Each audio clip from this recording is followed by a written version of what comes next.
Assalamualaikum warahmatullahi wabarakatuh. Bertemu lagi bersama saya Rofa Tamimi Al-Akhzam dengan pertemuan ke-9. Pada materi kali ini, di pertemuan 9 ini ataupun di lesson 9, kita akan membahas tentang materi explaining detail about an appointment in English. Jadi pembahasan kali ini itu yaitu bagaimana sih Anda menjelaskan detail tentang sebuah perjanjian.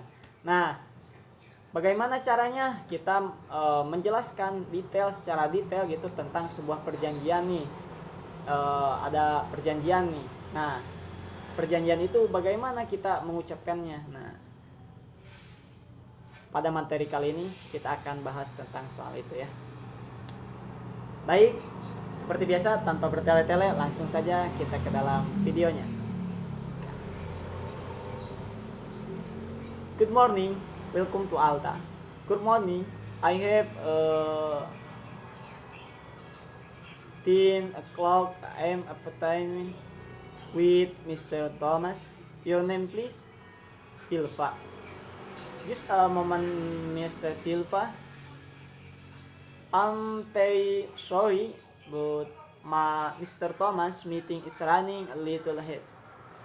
Oh, he should be out in few minutes. Talk, no problem. Then please have a seat over tea. I'll call you when Mr. Thomas is ready to see you. Sure.